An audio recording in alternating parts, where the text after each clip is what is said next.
Yung display na to guys ay sa loob to ng landmark. So kung pupunta kayo dito ay mag-exit lang kayo sa Central Station Exit G. Or kapag nasa Worldwide kayo, tatawid lang kayo sa kabila. At ito naman, decoration na to ay malapit sa Exit F. So Central Station pa rin guys, Exit F. Paglabas nyo ng Exit F, makikita nyo na kagad yan.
Dito naman tayo sa may Hong Kong Winter Fest. So, ang gaganda guys ng lights sa gabi. So, yung mga building dito sa Central ay makikita nyo yung mga lights. Ang gaganda niya sa gabi.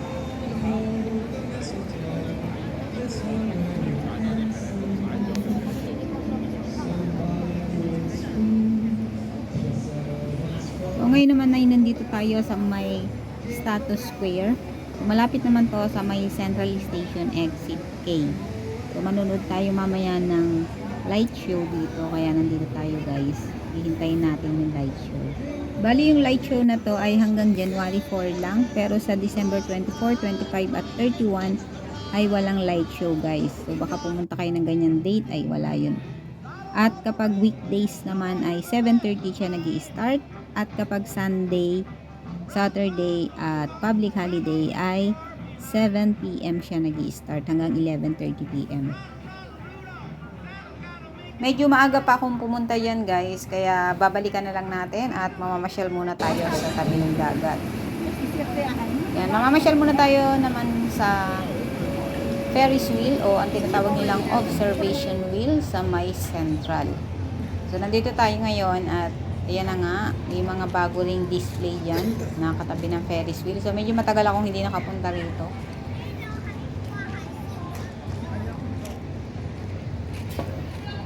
Pero hindi naman tayo sasakay ng Ferris wheel guys. Naglakad-lakad lang ako dito. At ako lang din naman mag-isa. Kaya tiningnan ko lang yung mga view, yung mga night view. Kasi bihira rin tayo makapasyal dito.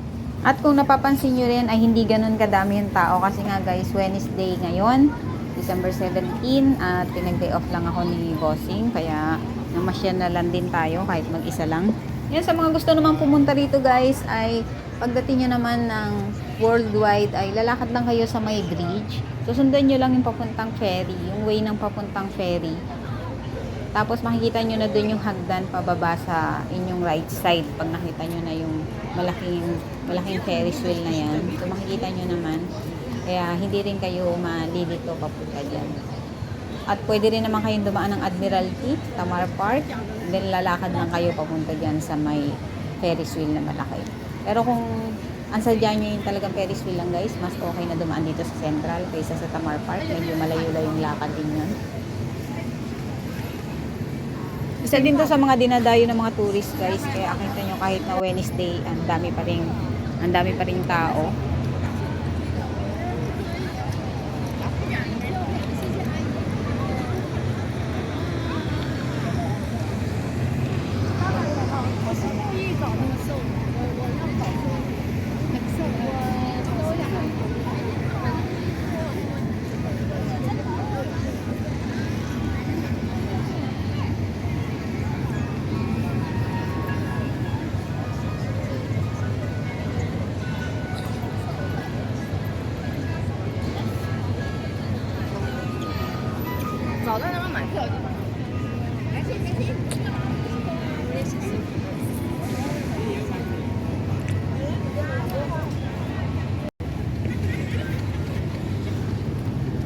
pure line.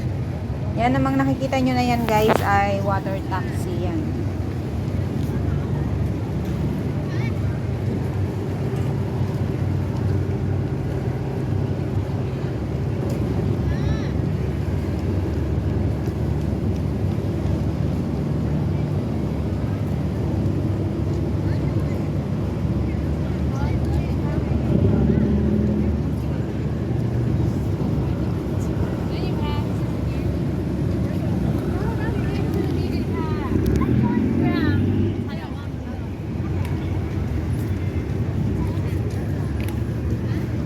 At after nga natin mamasyal dito sa may gilid ng dagat, dito sa may promenade ng Central, ay babalik na tayo ulit sa may Status Square para manood ng light show.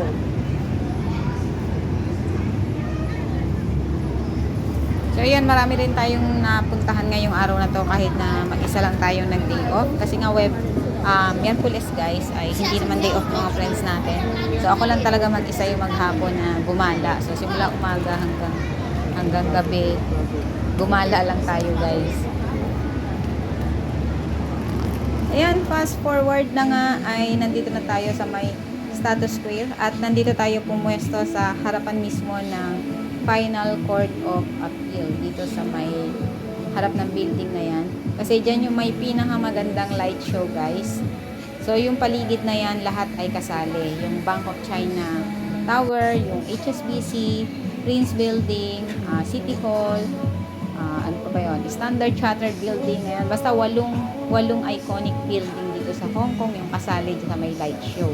So pero dito yung pinakamagandang pwesto sa may harap ng Hong Kong Final Court of Appeal na building.